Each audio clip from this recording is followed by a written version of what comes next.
Cerita kali ini masih melanjutkan cerita yang kemarin, di mana cerita ini ditulis oleh Naila Nurfajriya Ramadhani. Dan bagi yang ingin membacanya secara langsung, bisa kunjungi link yang ada di deskripsi. Dan ini dia kelanjutan ceritanya.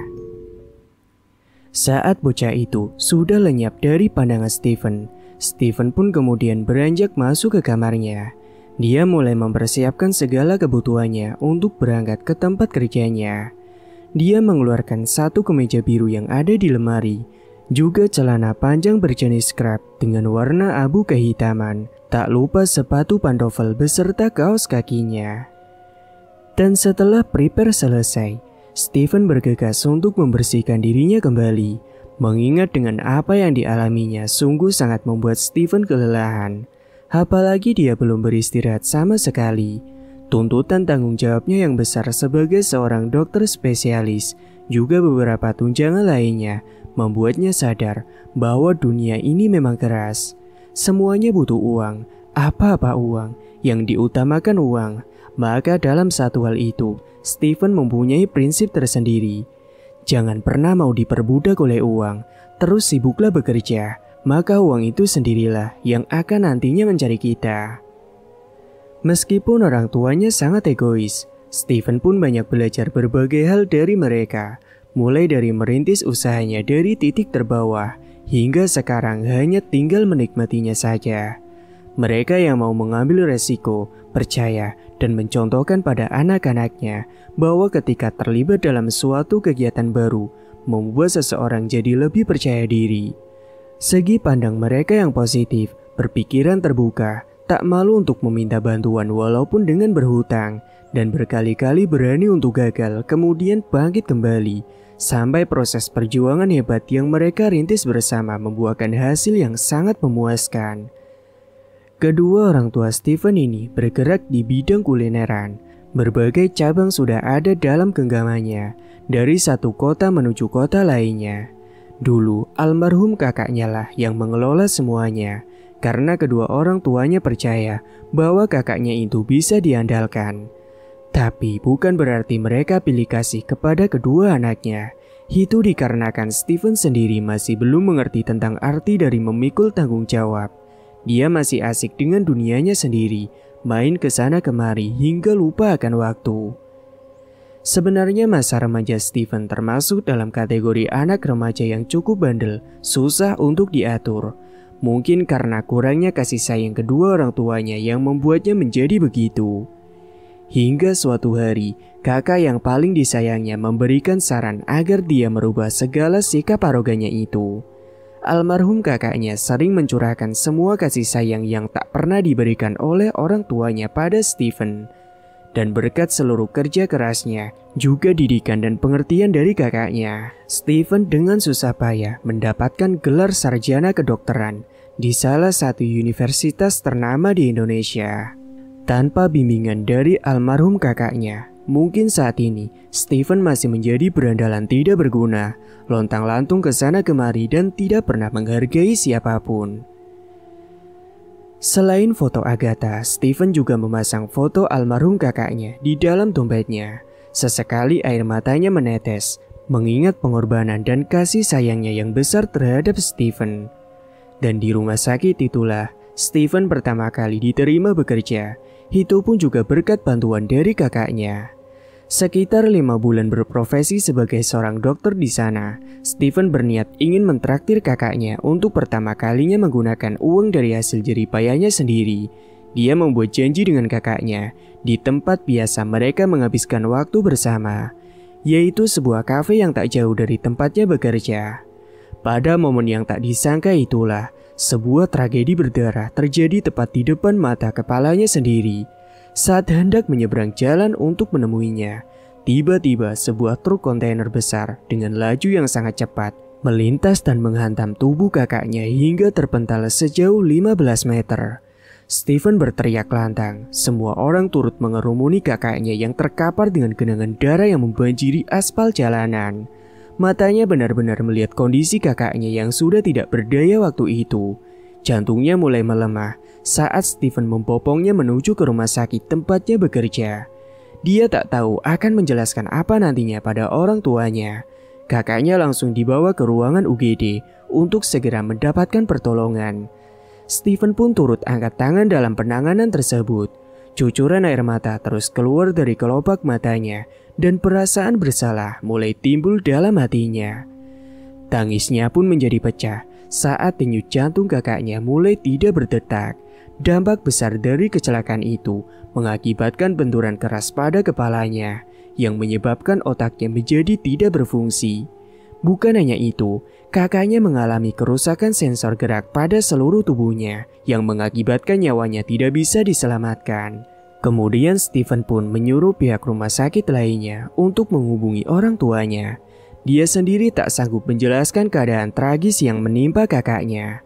Andai waktu itu dia tidak memaksakan kehendaknya sendiri, mungkin sekarang kakaknya itu masih bersamanya. Kejadian yang berlalu 3 tahun silam itu masih membuat hubungannya dengan kedua orang tuanya belum juga membaik. Mereka masih menyalahkan Steven atas kepergian anak sulungnya. Tak ada yang mengerti perasaan Steven kecuali mendiang kakaknya. Setelah kepergian kakaknya itu, Agatha lah yang menjadi satu-satunya orang yang selalu mengingatkannya dan menggenggam tangan Steven di saat dia kehilangan arah tujuannya. Namun sekarang Agatha pun ikut menghilang entah kemana.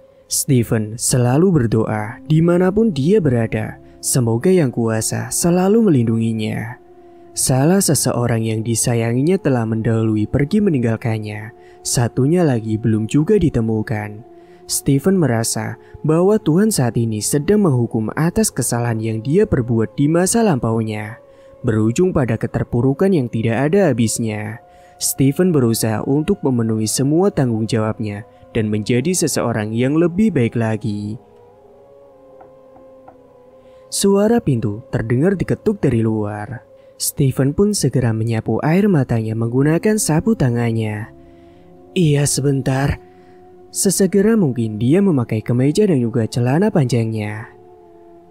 Loh, Steven terkejut melihat Clara sudah berdiri di depan pintu apartemennya dengan menggunakan setelan Snelly, atribut kedokteran. Surprise. Pagi Steve, bagaimana penampilanku? Ujar Clara sambil berputar menggunakan atribut rumah sakit yang dikenakannya. Loh, Ra, mengapa kamu pakai Snelly itu? Dan bagaimana kau tahu letak apartemenku? Steven mengajukan beberapa pertanyaan pada si Clara. Sangat mudah untuk mencarimu, Steve. Sudahlah, ayo kita berangkat. Ajak Clara kepada Steven. Berangkat kemana, Ra? Aku kan ini mau ke rumah sakit. Celetuk Steven masih tidak paham dengan ajakan si Clara. Ayo, nanti kamu juga akan tahu kok. Kemudian Clara pun menggandeng tangan Steven dan mereka pun memutuskan untuk berangkat bersama ke rumah sakit tempat Steven bertugas. Steven masih tidak mengerti dengan kode yang diberikan teman kecilnya itu, mengapa dia tiba-tiba memakai atribut kedokteran dan mengajaknya untuk berangkat bersamanya. Apakah semua ini termasuk salah satu rencana orang tuanya untuk mendekatkan dirinya dengan Clara?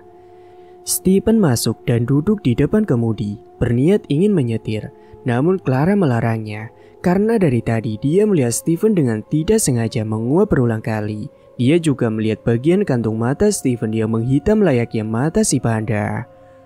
Steve, lebih baik aku saja yang mengemudikan mobilnya, pinta Clara padanya.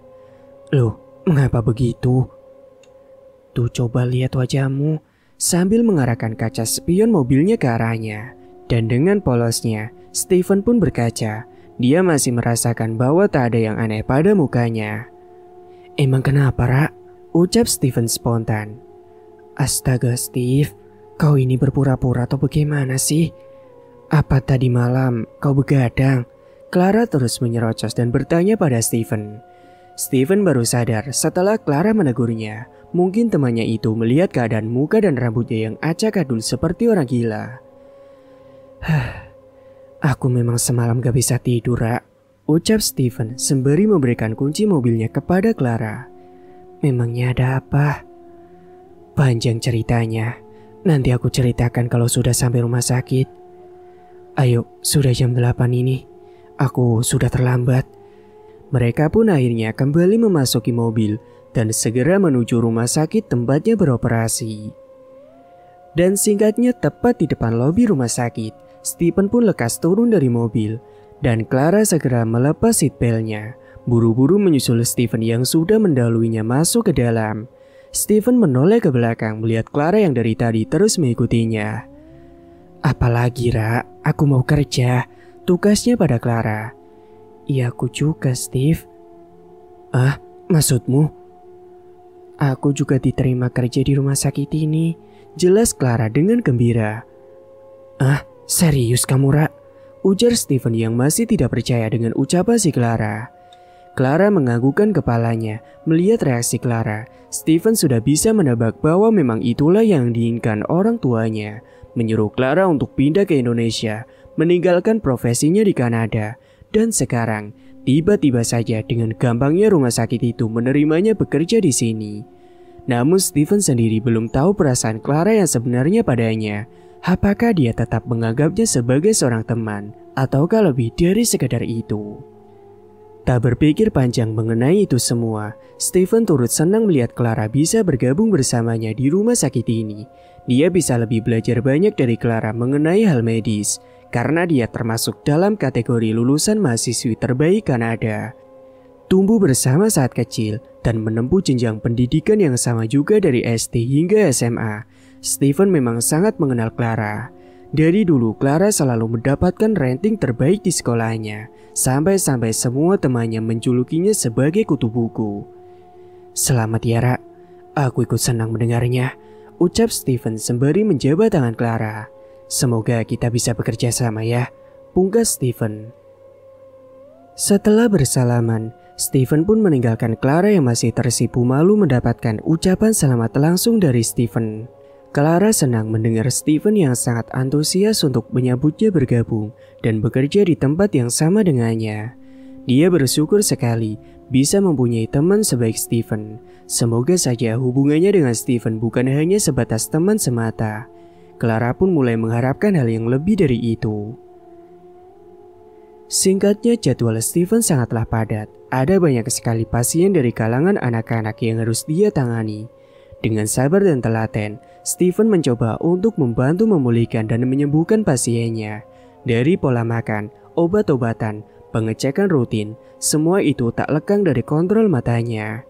Sebagai seorang dokter spesialis anak, Stephen selalu siaga dalam proses penanganan dan juga pemeriksaan. Saat tengah akan menyuntikkan cairan infus ke tangan seorang anak yang ada di depannya, mata Stephen tak sengaja menangkap dua orang lelaki misterius menggunakan jaket hitam tebal dan juga topi sedang berjalan menunduk dengan mengendap-endap menuju lorong rumah sakit. Memang kala itu, pintu ruangan VIP anak yang ditanganinya dalam keadaan terbuka. Tak salah jika penglihatannya itu bisa menangkap sesuatu yang mencurigakan. Stephen baru ingat tentang mayat yang beberapa hari lalu dibawa ke sini untuk diotopsi. Bukankah beberapa anggota polisi masih menjaga kamar jenazah itu? Seperti biasa, rasa penasarannya pun langsung muncul. Otaknya memikirkan suatu hal yang mungkin aneh untuk dicerna oleh akal sehat manusia. Ruangan tempat jenazah kemarin, bukankah berada di ujung lorong itu? Segera Stephen menuntaskan tanggung jawabnya untuk bisa mengikuti jejak dua orang lelaki berjaket tadi. Kemudian setelahnya, Stephen mulai menutup sebagian wajahnya menggunakan masker. Dengan seneli dan stetoskop yang masih menempel di tubuhnya, dijadikannya alat untuk berpura-pura memeriksa seseorang agar gelagatnya tak diketahui oleh mereka bahwasanya dia tengah menguntit mereka secara diam-diam. Kedua dokter forensik itu datang lagi ke sana untuk menyerahkan hasil otopsi kepada pihak berwajib. Clara yang kebetulan melintas pun memberanikan dirinya untuk menanyakan apakah gerangan yang sebenarnya terjadi.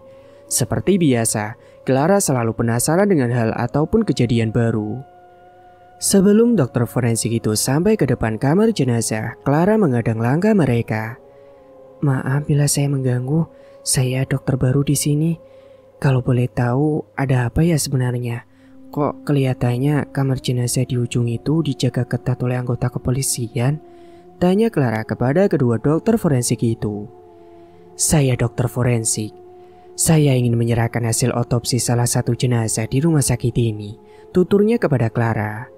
Mereka pun kemudian bergegas melanjutkan langkahnya tanpa memperdulikan Clara yang masih berpikir keras dan tidak paham dengan apa yang disampaikan dokter forensik itu padanya. "Sini ikut." Steven tiba-tiba muncul dari belakang dan menarik tangan Clara.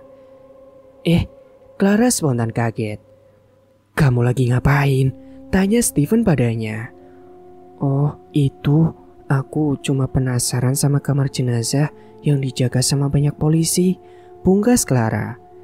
"Ikut aku sekarang." Dia menggandeng tangan Clara dan bersembunyi di balik tembok rumah sakit. "Ada apa?"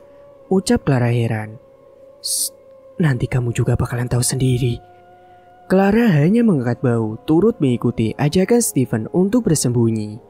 Kedua pria misterius pun melintas. Kini mereka telah mengganti pakaiannya dengan setelan baju oka, baju yang biasa dipakai oleh tenaga medis atau petugas kamar jenazah. Mereka telah memasang perangkap agar niatnya tidak diketahui oleh pihak kepolisian. Entah apa tujuan mereka, apakah ada hubungannya dengan mayat yang diotopsi itu. Steven masih menyelidikinya. Beberapa petugas bergantian keluar masuk rumah sakit.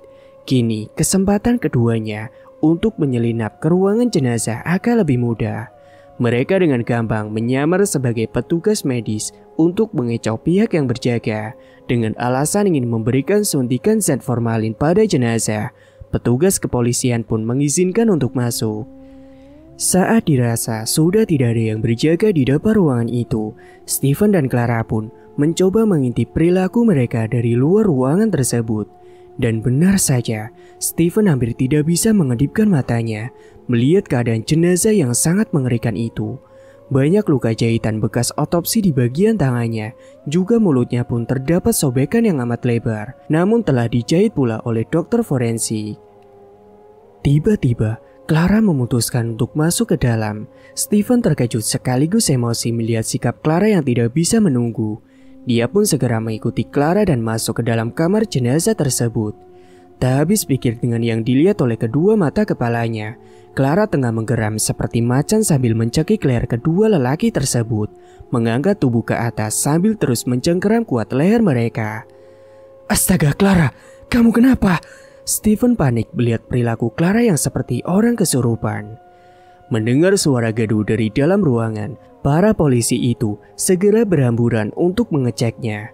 Mereka kaget setelah mendapati Clara tanpa sadar tengah menjunjung badan kedua lelaki yang tadinya mengaku sebagai petugas medis tersebut dan kemudian dibantingnya ke lantai. Steven shock dan masih terus meneriaki Clara yang tengah kerasukan. Beberapa petugas polisi membantunya untuk melepaskan cengkraman kuat tangan Clara pada leher lelaki tersebut. "Terus coba, wanita itu sedang dirasuki oleh roh jahat," pinta kepala polisi itu kepada anggotanya. Saat mereka mencoba melepaskan cengkraman tangan Clara, para petugas itu malah terpental hingga keluar dari ruangan. Clara melirik semua orang yang berada di tempat itu kecuali Steven. Tatapan matanya pada dua lelaki itu seakan penuh dengan dendam kesumat. "Ra, istighfar Ra. Apa yang kamu lakukan? Lepaskan mereka Ra." Steven mencoba menarik kuat tubuh Clara dari belakang. Dia kemudian melirik Steven. Mata mereka saling beradu pandang. Tiba-tiba Clara menangis histeris selalu memeluk tubuh Steven. Para anggota polisi pun tidak menyia-nyiakan kesempatan itu. Mereka menarik tubuh Clara dan berniat membawanya ke tempat lainnya supaya mereka semua terhindar dari amukan roh jahat yang masih merasuki tubuhnya. Clara meronta, matanya memerah dengan erangan semakin menjadi. "Temukan jasadku! Temukan jasadku!" Ucapan itulah yang berkali-kali keluar dari mulut si Clara. Ada perasaan aneh yang timbul dari hati Steven. Tatapan mata Clara padanya, juga pelukannya tadi, malah membuat hati Steven menjadi nyaman. "Tatapan matanya itu seperti tak asing bagiku," ujar Steven dalam hati. Sementara itu, Clara terus meronta dan menangis saat petugas polisi sekuat tenaga mencoba untuk memindahkannya ke tempat yang lain. Tatapannya masih tajam ke arah kedua lelaki yang masih terkapar di lantai akibat ulahnya tadi. Steven prihatin melihat kondisi teman masa kecilnya itu. Dia kemudian membantu para petugas untuk mencoba menenangkannya. "Ra, ingat aku Ra. Ini aku Steven, teman masa kecilmu. Steven mencoba mengembalikan daya ingat Clara melalui kenangannya. "Lepaskan aku!" Clara menendang petugas yang tengah memeganginya itu hingga terjatuh. Dia melangkah dengan kaki terseok kemudian memeluk Steven. Tangisannya semakin menjadi saat tubuhnya didekap oleh Steven. Steven pun kembali merasakan hal aneh saat di dekat Clara. Dia merasa seperti tengah memeluk Agatha, kekasihnya yang hilang. Dengan perlahan dia mencoba mengangkat wajah Clara, menyapu semua genangan air matanya dengan tangannya. Mata mereka kini saling bertatapan mesra. Steven menggenggam erat tangan Clara. Entah mengapa air matanya ikut menetes setelah merasakan aliran energi kesedihan yang dipancarkan oleh sosok yang merasuki Clara saat ini. Sungguh aneh, hati Steven merasa hangat saat dia kembali mendaratkan pelukannya kepada si Clara. Dia pun mencoba untuk membujuk arwah itu untuk keluar dari badannya Clara. "Siapapun kamu, tolong keluar ya. Kasihan teman saya nanti kalau kamu kelamaan merasuki jiwanya," ucap Steven perlahan sambil terus menatap dalam mata Clara. "Ini aku sayang," suara sautan dari arwah tersebut. Steven tercengang. Dengan tidak sengaja dia mendorong tubuh Clara hingga terjatuh ke lantai. Apa yang dikatakan sosok arwah yang merasuki Clara benar-benar sangat membuatnya tidak percaya atas apa yang didengarnya. Satu-satunya orang yang pernah memanggilnya sayang adalah Agatha, kekasihnya yang hilang. Lalu, apakah memang benar jika Agatha itu telah tiada? Hati Steven pun semakin diselimuti oleh ketakutan. Pikirannya dilema dengan apa yang dikatakan sosok itu kepadanya. Kedua lelaki yang tengah terkapar itu kini telah sadar. Mereka dengan perlahan memanfaatkan situasi rumit ini untuk segera kabur melarikan diri dari tempat itu. Saat mereka berhasil keluar dari kamar jenazah itu, tiba-tiba Clara bangkit, segera berlari ke arah lelaki yang mengaku petugas medis tadi. Sebelum itu, Clara mengambil gunting besar bekas dokter forensik menjahit mayat Pukidi.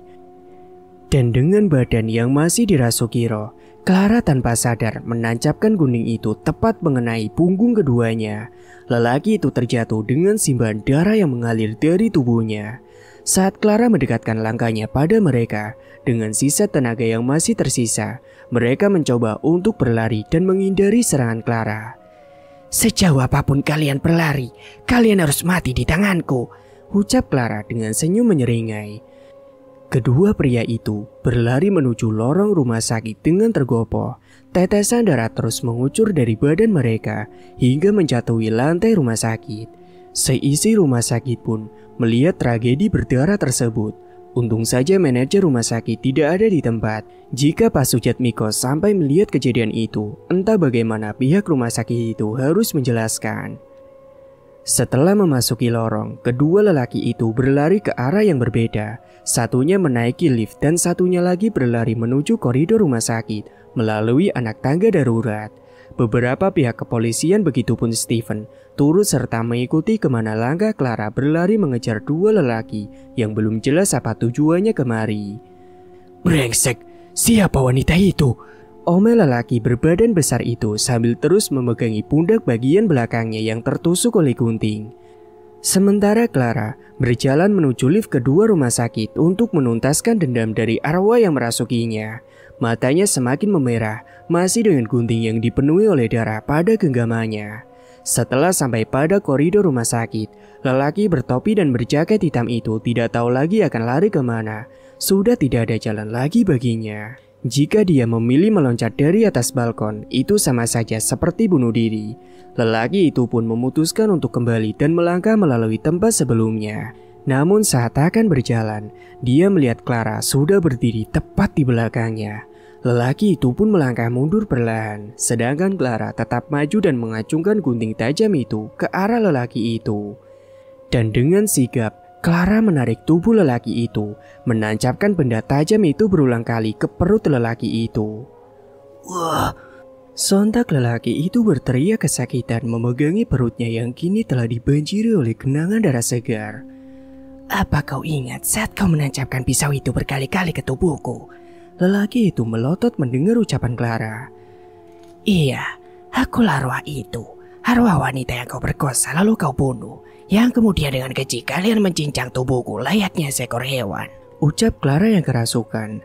Lelaki itu semakin terkejut mendengar ucapan yang keluar dari mulutnya. Dia sekarang baru ingat bahwa roh yang merasukinya adalah arwah Agatha yang jenazahnya hingga saat ini belum ditemukan. Pergilah kau ke neraka. Tanpa ampun, Clara pun segera mendorong tubuh lelaki itu dari atas balkon. Lelaki itu pun jatuh ke bawah dan tewas seketika. Dia meninggal tepat di atas mobil Stephen. Tubuhnya yang sudah tidak berdaya tertancap oleh pecahan kaca di bawah. Clara pun tersenyum puas dan tertawa penuh kemenangan melihat kematian tragis lelaki itu. Kemudian dia melangkah pergi untuk menyusul lelaki berbadan besar yang masih terus berlarian dan menghindar dari kejarannya. Sesaat kemudian, Stephen dan para petugas sampai di atas balkon tempat kejadian tersebut. Mereka sudah mendapati lelaki itu tewas secara mengenaskan. Stephen melihat ke bawah. Dia terkejut melihat mayat itu jatuh tepat di atas mobilnya. Kini mobil Stephen pun mengalami kerusakan parah. Namun dia tidak merisaukannya ataupun memikirkan tentang biaya perbaikannya. Yang ada di otaknya sekarang adalah di mana si Clara saat ini setelah berhasil menuntaskan dendam roh yang merasuki dan mengendalikan tubuhnya itu untuk membunuh dua lelaki yang masih belum diketahui identitasnya itu. Astaga, bukankah mereka ada dua orang? Ujar Stephen. Kemudian Stephen pun segera berlari menyusul Clara. Sedangkan para anggota dari kepolisian turun ke bawah untuk mengevakuasi jasad lelaki yang sudah tidak bernyawa itu. Cepat tampilkan tandu, perintah kepala polisi itu kepada petugas medis yang masih berkerumun menyaksikan kejadian itu dari atas balkon bersamanya. Sementara di tempat lain, Siapa kau? Siapa kau sebenarnya? Mengapa kau terus memburuku? Ucap lelaki bertubuh kekar itu pada Clara. Apakah kau tak ingat padaku? Baiklah, akan kutunjukkan wujudku yang sebenarnya. Roh penasaran itu pun keluar dari tubuh Clara. Kini arwah itu berdiri tepat di hadapannya. Kau... Ia kaget setelah mengetahui wujud menyeramkan yang keluar dari badan Clara itu. Masih tidak percaya dengan apa yang dilihatnya. Ternyata apa yang dibilang anak buahnya memang benar. Wanita yang telah diperkosa dan juga dibunuhnya kala itu kini sudah menjadi arwah gentayangan yang akan menuntut balas atas kematiannya. Agatha akan terus mendatangi para pelaku yang sudah membunuhnya sampai jasadnya itu ditemukan dan dikuburkan dengan cara yang layak. Bahkan penjara pun tidak akan cukup bagi kriminal keji seperti mereka. Mendengar ucapan dari mulut arwah penasaran yang dibunuhnya tempo lalu, Sumarno, lelaki berbadan besar itu pun nekat menaiki loteng rumah sakit demi menghindari serangan yang akan diberikan oleh arwah tersebut melalui tubuh Clara. Sial, sudah mati masih saja menyusahkan. Marno mengomel sambil terus menaiki loteng rumah sakit. Stephen melihat Clara dengan sigap menaiki loteng itu tanpa bantuan alat apapun. Dia khawatir jika arwah yang merasukinya nantinya akan membuat temannya celaka. Astaga, apa yang harus aku lakukan? Dia bingung hendak menyusul tapi harus mengambil tangga terlebih dahulu. Itu pun membutuhkan waktu yang lama. Stephen lebih mengkhawatirkan jika apa yang dilakukan arwah itu nantinya akan menjatuhkan korban lagi. Apalagi roh itu semakin brutal. Dia tidak akan berhenti sampai semua pelaku yang memperkosanya itu terbunuh. Tiba-tiba Andre datang menyusul Stephen bersama Dimas dan juga Marissa. Steve, ada apa? Iya, ada apa sebenarnya ini? Dan darah apa ini? Ucap Andre bersama teman-temannya sambil melihat sekeliling lantai yang dipenuhi kucuran darah. Lihatlah wanita yang naik di atas loteng itu. Siapa dia? Seru Marissa sambil menunjuk ke atas. Mereka pun menengadahkan kepalanya. Steve, dia siapa? Kok pakai Snelly rumah sakit ini? Tanya Andre. Dia temanku, dokter baru di sini. Sudah, nanti aku akan jelaskan detailnya. Sekarang bantu aku dulu. Bagaimana caranya membuatnya agar turun? Omelnya kepada Andre. Tanpa menunggu lama, Dimas dan Andre pun segera mengambil tangga di gudang belakang rumah sakit. Sedangkan di atas, perkelahian sengit telah terjadi. Sumarno berusaha untuk menghindari kejaran Clara. Namun dia tidak menyangka jika wanita itu dengan cepat telah menarik kakinya sambil menancapkan sebuah gunting yang berada di genggamannya. Sakit. Terdengar suara erangan dari Marno ketika gunting itu menusuk telapak kakinya. Dia mencoba melepaskan kakinya dari cengkeraman tangan Clara, namun tubuh mereka berdua malah terjatuh ke bawah. Kepala Clara terbentur dengan sangat keras. Dia pun tidak sadarkan diri dengan luka yang berada di dahinya. Sedangkan Marno berhasil meloloskan diri walaupun dengan keadaan kakinya yang tertusuk. Bro, ini tangganya. Dimas dan Andre pun datang dengan membawa tangga darurat. Buat apa? Lama sekali kalian. Lebih baik kalian saja yang naik ke atas. Steven menyerocos tak jelas, kemudian segera turun mengambil Clara yang sudah dikerumuni banyak orang. Aneh, katanya suruh ngambil tangga, ucap Andre sambil menggaruk kepalanya. Astaga, lihat wanita yang terkapar itu. Bukankah dia tadi yang naik ke atas loteng? Seru Dimas sambil menunjuk ke bawah, di mana di situ sudah ada Clara yang sudah tidak sadarkan diri. Ya ampun, jelas saja Steven marah. Ayo kita ke sana. Saud Andre yang kemudian mengajak Dimas untuk turun membantu Steven. Para petugas medis segera mengambil Tadu dan membawa Clara untuk segera mendapatkan perawatan. Di situ Steven terus memegangi tangan Clara dan turut mengantarnya sampai temannya itu mendapatkan penanganan. Dokter Ira yang merupakan dokter umum di rumah sakit itu sudah standby menunggu kedatangan Clara di ruangannya. Dok, tolong dok. Wajah Steven mulai panik saat melihat darah yang keluar terus-menerus dari kepalanya. Mohon dokter Steven tenang dulu, saya akan membantu untuk membalut lukanya, ujar dokter Ira yang kemudian memberikan isyarat kepada Andre untuk menenangkan Steven terlebih dahulu. Tingkahmu memperlakukannya sepertinya kau tengah memperlakukan Agatha saja, seru Andre sambil mengernyitkan dahinya melihat Steven yang terlalu berlebihan mencemaskan keadaan Clara. Steven melirik temannya. Iya, aku cuma khawatir saja. Jangan berasumsi yang aneh-aneh. Aku masih tetap milik Agatha sampai kapanpun. Tugas Steven kemudian berlalu meninggalkan Andre yang masih tak enak padanya. Kamu kemana? Teriak Andre. Cari angin sebentar, saut Steven dari kejauhan. Steven melangkah menuju tempat parkir. Dia menggelengkan kepalanya melihat keadaan kaca mobilnya yang pecah dan juga genangan darah di mana-mana. Harusnya kuajak saja Andre tadi untuk membawa mobilku ke tempat servis. Steven mulai ngedumel sendiri. Dia kemudian keluar dari kawasan rumah sakit dengan berjalan kaki menuju kafe tempat di mana dia dan almarhum kakaknya pernah menghabiskan waktu bersama. Seorang anak kecil tepat di jalanan depan kafe tengah mengerang kesakitan sambil memegangi perutnya yang berdarah. Steven pun segera berlari untuk menghampiri anak yang tengah terluka itu. Astaga dek, kamu kenapa? Sarah diserempet om, ucapnya lirih menahan goresan di kakinya. Ya sudah, kita masuk ke dalam kafe itu ya. Sekalian om akan obati lukanya, ajak Steven. Dia menggendong anak kecil itu dan membawanya masuk ke dalam kafe langganannya. Sebelum itu, Steven memesan menu dulu di kasir, kemudian membawa Zara untuk membersihkan darah pada kakinya di toilet kafe tersebut. Dengan telaten, Steven pun mengguyur tetesan darah di kaki Zara menggunakan air pada keran toilet, lalu mengambil 2 buah plaster di kantungnya dan menempelkannya pada kaki Zara yang tergores.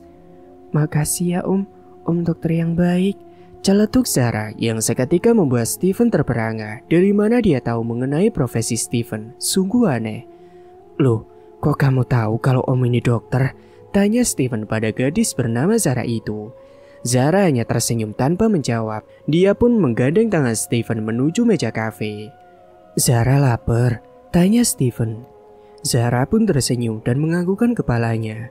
Steven pun mendudukkan Zara di sebuah kursi kafe sambil menunggu makanannya untuk datang. Steven merasa tidak asing dengan wajah anak itu. Sepertinya dia pernah melihatnya sebelumnya, tapi di mana? Rumah Zara di mana? Steven mencoba mencari tahu asal-usulnya. Sekejap kemudian, makanan yang dipesan pun datang. Zara pun langsung melahap santapan yang ada di depannya itu. Zara nggak ada rumah om, punyanya nyegubuk, seru Zara sambil mengunyah makanan di mulutnya. Steven merasa iba dengan apa yang dikatakan Zara. Melihat Zara dengan lahap menyantap makanan yang dipesannya, hati kecil Steven merasa bahagia. Lalu orang tua Zara di mana? Steven mulai bertanya lagi. Zara menggelengkan kepalanya. Enggak ada om, Zara cuma punya nenek, ucapnya polos. Mendengar kalimat yang dilontarkan Zara, Steven merasa terasingkan. Dia teringat akan perlakuan orang tuanya padanya. Apa yang dialami Zara mungkin lebih beda sedikit dengan kehidupannya. Bedanya, dia masih ada orang tua tetapi selalu haus akan kasih sayang. Sedangkan Zara, orang tuanya sudah tiada, namun masih ada neneknya yang masih menyayanginya. Om, boleh nggak makanan ini Zara bawa pulang? Seru Zara sambil menyudahi makannya. Loh, kenapa harus makanan sisa? Om akan pesankan saya yang baru untuk nenek kamu di rumah. Yang ini kamu habiskan saja ya. Steven tersenyum dan mencubit kemas pipi si Zara. Wah, makasih ya Om. Om baik banget sama Zara. Oh iya, Zara pernah lihat Om di balkon rumah sambil menggendong kakak cantik, ujar Zara. Sontak saja, Steven terbatuk. Steven yang meneguk segelas minuman menjadi tersedak sampai terbatuk-batuk. Dia kaget mendengar apa yang dikatakan oleh Zara. Kakak cantik siapa ya? Om kan tinggal sendiri di apartemen, jelas Steven. Zara mengernyitkan dahinya. Dia menatap dalam mata Steven. Rupanya, yang dilihat Zara adalah arwah Agatha yang bergentayangan, yang ikut kemanapun Steven akan melangkahkan kakinya. Sejenak Steven terdiam, merenungi semua ucapan Zara. Siapa anak kecil itu sebenarnya? Sejak pertemuan pertama, Steven sudah merasakan ada yang aneh dengannya. Dia tahu jika dirinya itu adalah dokter. Dia juga tahu mengenai tempat tinggalnya. Dan wanita itu, siapa yang Zara maksud? Semua teka-teki itu seakan membelit dan berputar-putar di otaknya. Om lagi mikirin apa? Tanya Zara pada Steven yang sedang melamun. Astaga, dia tahu semuanya, celetuk Steven dalam hati. Zara tiba-tiba pergi dengan membawa bungkusan makanan yang sudah dipesankan oleh Steven. Anak kecil itu berjalan keluar ke arah pintu kafe menuju jalan raya. Zara, tunggu, teriak Steven. Berapa mbak total semuanya? Sebelum itu Steven membayar tagihan bil dulu ke kasir kafe. Semuanya 375.000 kak, seru petugas kasir itu padanya. Lalu Steven pun memberikan uang sejumlah 400.000 kemudian segera pergi menyusul Zara. Kak, kembaliannya. Ambil saja sisanya, teriak Steven dari kejauhan. Zara mau kemana? Kok tiba-tiba ninggalin Om? Tanya Steven pada Zara. Pulang Om, kasihan nenek di rumah, sahut Zara sambil melihat kiri dan kanan jalan raya. Zara, tunggu di sini sebentar ya. Om akan ambil kendaraan dulu. Om akan antar Zara pulang sampai ke rumah, ujar Steven kepada Zara. Dia menyuruh agar Zara menunggunya sebentar di sana. Zara pun mengangguk dan duduk di tepi jalanan sambil menunggu kedatangan Steven. Sementara Steven dengan terburu-buru mencari keberadaan Andre. Mungkin saja Andre sedang menunggu Clara di ruangan ICU bersama dengan Marissa. Bagaimana dengan Clara? Tanya Steven. Dia baik-baik aja. Kamu dari mana? Harusnya kamu yang menunggu di sini, bukan kami. Andre balik bertanya. Mana kunci mobil Muntri? Ujar Steven pada Andre yang mengabaikan pertanyaan Andre barusan. Untuk apa Steve? Kamu mau kemana lagi? Tanya Andre dengan heran. Sudah mana, aku ada urusan sebentar. Andre pun mengeluarkan kunci mobil dari kantungnya dan diserahkannya pada Steven. Oh iya Andre, aku titip Clara dulu ya, teriaknya dari jauh.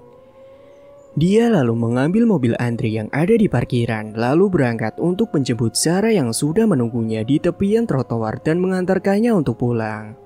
Dan setelah menjemput Zara, Zara pun langsung masuk ke dalam mobil. Kemudian Zara memberikan petunjuk pada Steven letak arah rumahnya. Kata Zara, rumahnya lumayan dekat dengan rumah sakit tempatnya bekerja dan juga tak jauh pula dari apartemen Steven. Mungkin berjarak sekitar 1 kilometeran. Zara terus menatap Steven yang pada saat itu tengah fokus mengemudi. Terkadang Steven juga melirik ke arah Zara. Sungguh tatapan Zara membuatnya merasa tidak nyaman. Apalagi yang ada di pikiran bocah itu? Batinnya pun mulai bertanya. Zara, kok ngeliatin Om terus dari tadi? Kenapa ya? Tanya Steven. Zara hanya tersenyum sambil menggelengkan kepalanya. Dia pun mengalihkan pandangannya dan menatap pemandangan luaran melalui celah kaca mobil. Steven pun bingung melihat perilaku gadis cilik itu. Sekejap bicara jujur, sekejap terdiam, dan sorotan matanya yang tajam seakan menandakan sesuatu yang tidak dia ketahui. Stop Om. Tiba-tiba Zara menyuruhnya berhenti. Kemudian gadis kecil itu pun turun dari mobil dan berjalan menuju gang sempit. Zara, mau kemana? Steven pun turut mengikuti Zara dari belakang. Mobilnya dia kunci, kemudian dia tinggalkan di pinggir jalan begitu saja. Terlihat di depan mata Steven sebuah rumah kecil yang terbuat dari bambu. Kaki Zara melangkah masuk menuju kediaman yang berbentuk gubuk itu. Di depan rumah kecil itu sudah berdiri seorang nenek renta yang kiranya sudah sedari tadi menunggu kepulangan cucunya. Dari mana saja kamu, Dok? Mau menjelang petang kau baru pulang? Nenek itu bertanya pada cucunya. Zara hanya tersenyum sambil menyodorkan sebuah makanan yang dibawanya. Permisi, Nek, seru Steven. Nek, ini Om Dokter. Om ini yang tadi membelikan Zara makan dan mengantarkan Zara pulang, ucap bocah lugu itu. Nenek itu mengernyitkan dahinya memandang Steven dari atas hingga bawah. Mari masuk dulu, Nak. Nenek itu mempersilahkan Steven untuk masuk.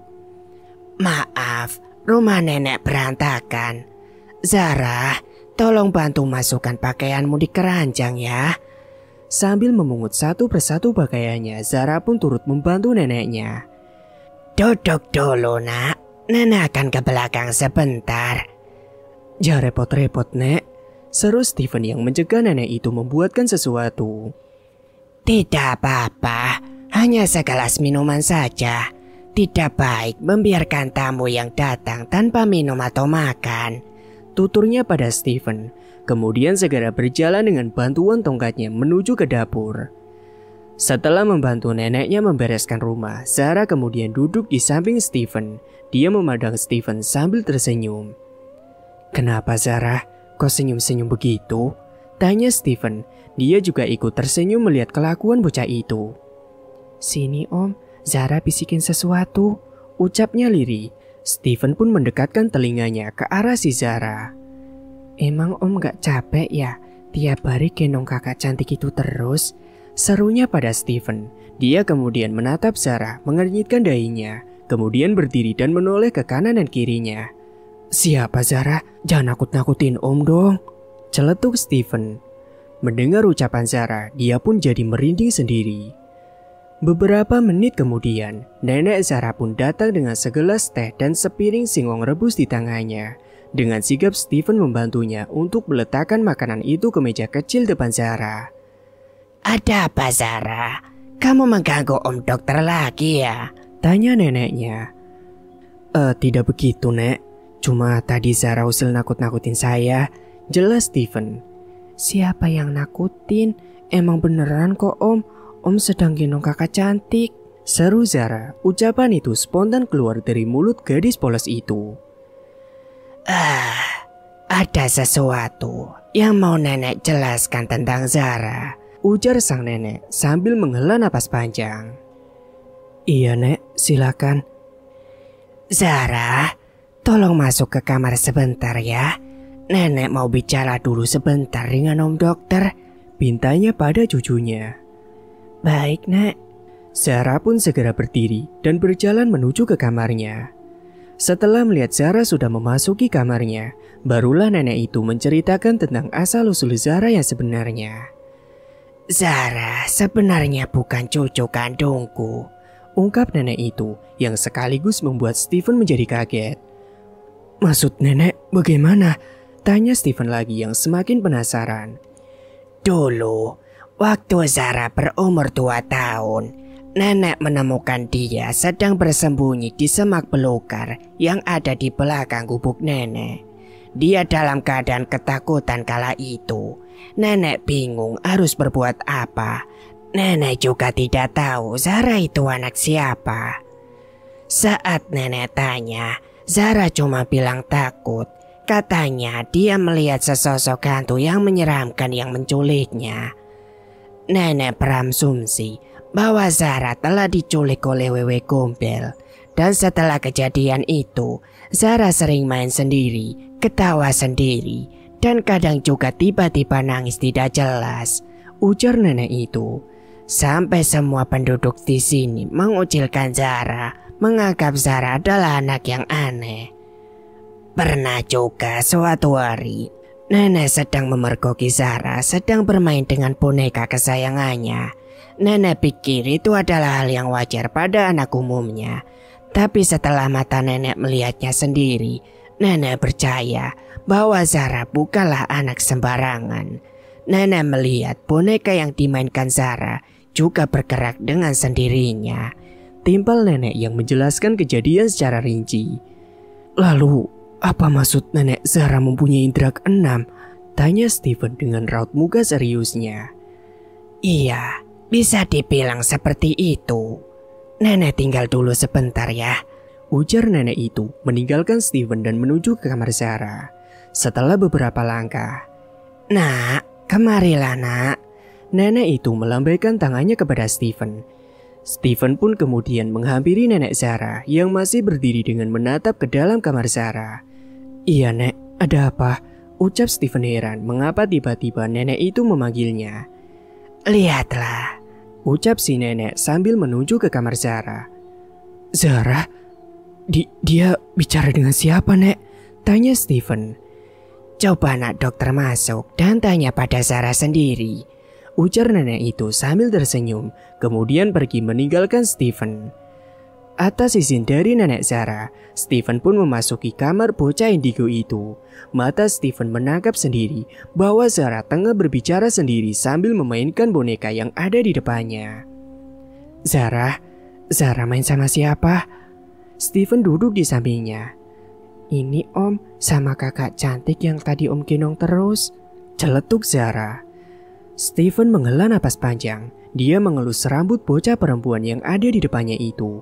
Batinnya sedang memuat sesuatu tentang ciri anak yang mempunyai indera keenam. Kemampuan yang Zara miliki sama halnya seperti kemampuan yang dimiliki oleh almarhum dari kakak satu-satunya Steven. Itu terjadi saat mama dan juga papanya membawa kakaknya ke psikolog. Namun semua hasilnya normal. Kakaknya sedang tidak dalam fase berhalusinasi. Kemudian waktu itu mereka membawa kakaknya ke paranormal dan disitulah semuanya terungkap bahwa sejak usia 7 tahun mata batin kakaknya itu sudah terbuka. Bahwa saat akan meninggalkan dunia ini, kakaknya pun juga berpesan kepada Steven sebelum kejadian itu terjadi dan merenggut nyawanya. Dia harus menggantikan tugasnya untuk selalu menjaga kedua orang tuanya. Steven pun tidak ada pikiran bahwa itu adalah pertanda terakhir dari kakaknya sebelum dia meninggalkan untuk selamanya. Steven sadar bahwa setiap anak terlahir istimewa serta membawa keberuntungan dan kebahagiaan bagi orang-orang di sekitarnya. Namun dari banyaknya anak yang lahir di dunia, ada beberapa anak yang dipilih untuk memiliki kemampuan khusus yang berbeda dengan anak lainnya, atau yang biasa dipanggil dengan sebutan anak indigo.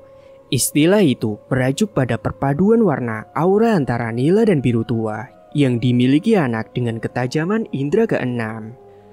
Anak indigo ini ialah anak-anak yang dianggap istimewa karena memiliki kemampuan yang berkaitan dengan dunia supranatural. Mereka juga kerap dianggap memiliki kemampuan layaknya paranormal, seperti dapat membaca pikiran orang lain atau memprediksi masa depan. Tak hanya itu, kebanyakan anak indigo juga punya watak yang unik dan lebih peka dengan kondisi lingkungan sekitarnya. Meskipun begitu, secara fisik, anak indigo terlihat sama seperti anak-anak yang lain. "Zara, om boleh nanya nggak?" tanya Steven dengan sedikit bimbang. "Tanya aja om." "Siapa yang Zara panggil kakak cantik itu? Om boleh tahu nggak?" Steven bertanya kembali. Zara meletakkan mainannya. Bocah itu mulai menggenggam tangan Steven. "Om beneran pengen tahu?"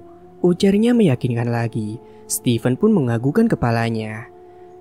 "Pejamin mata om, kalau Zara belum ngomong buka jangan dibuka ya," ucapnya dengan polos.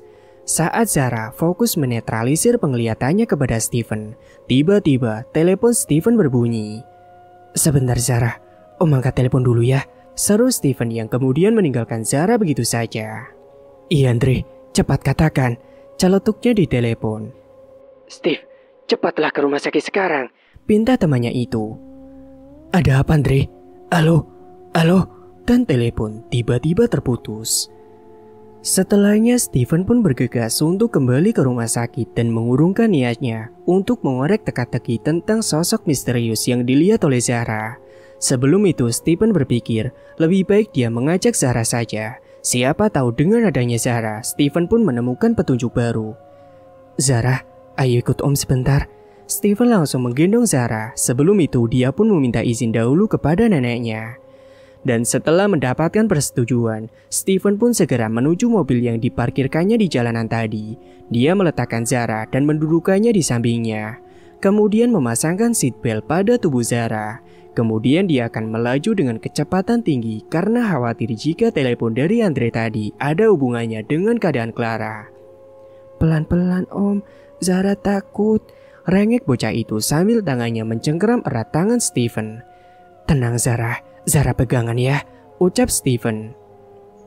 Dan singkat waktu, sesampainya di rumah sakit, Steven langsung menghampiri Andre.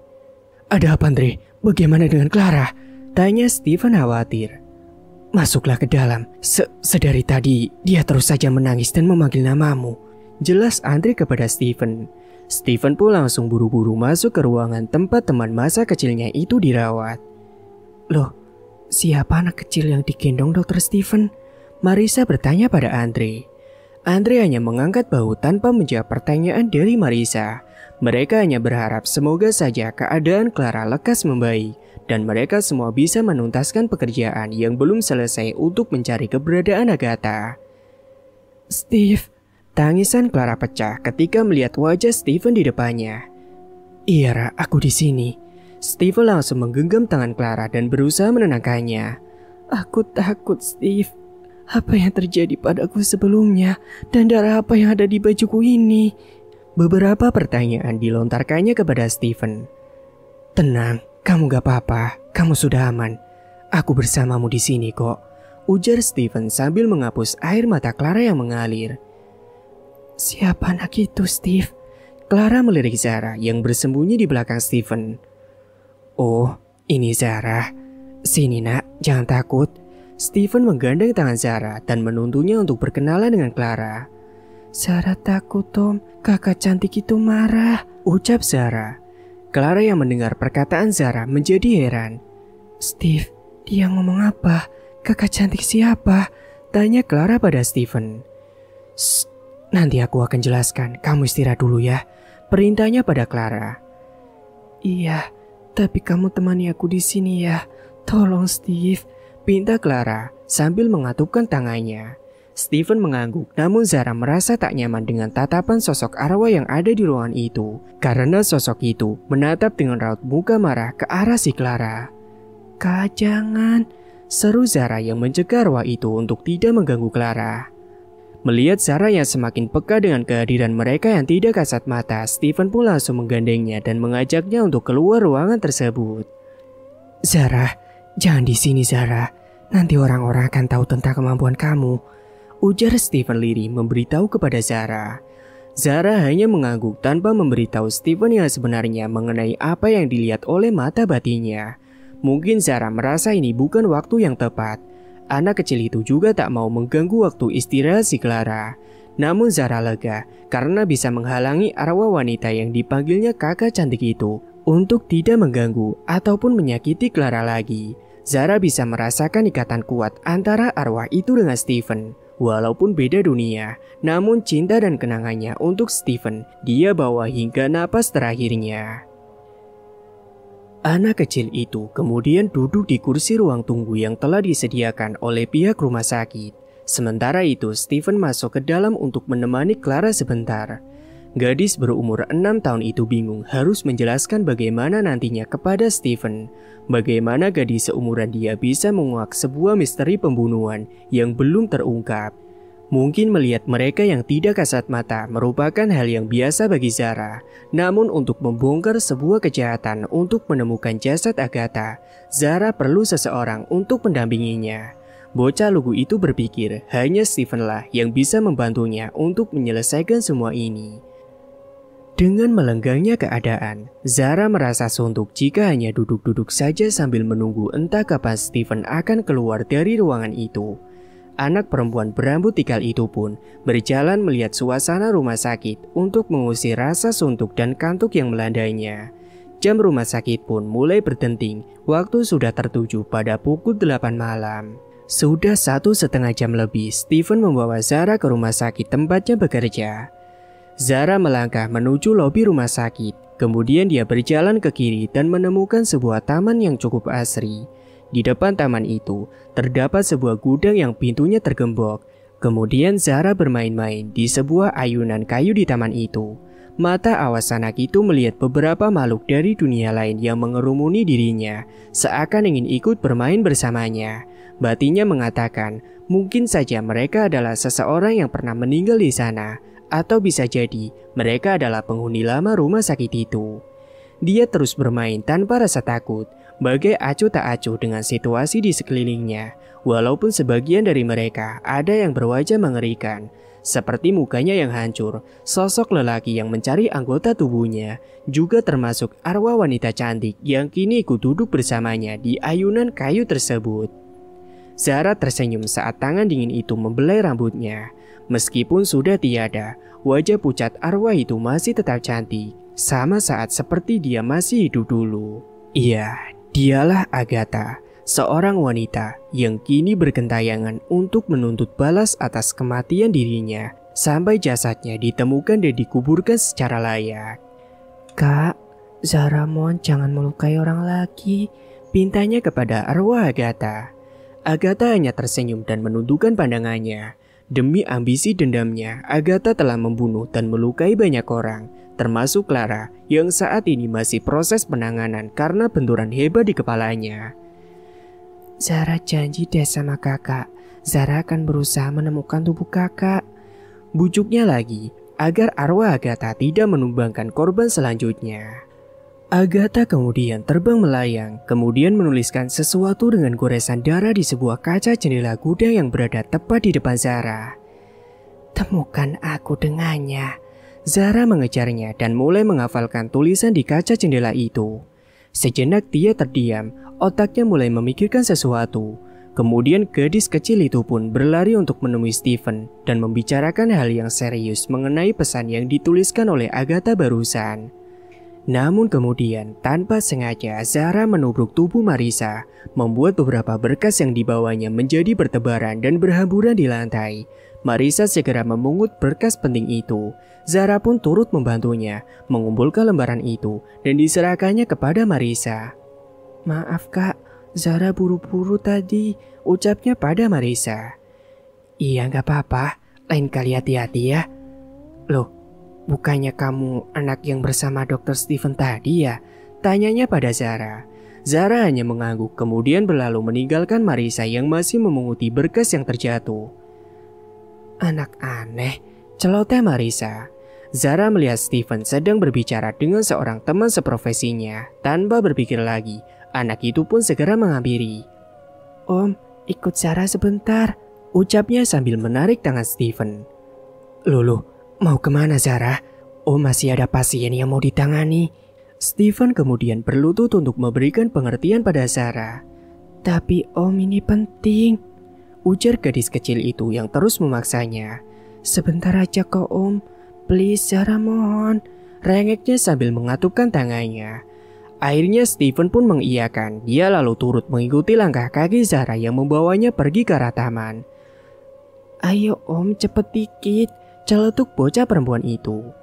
Hingga sesampainya di sana, Zara menunjuk ke sebuah kaca jendela gudang. Dia memberikan isyarat agar Steven melihat sendiri pesan yang disampaikan Agatha.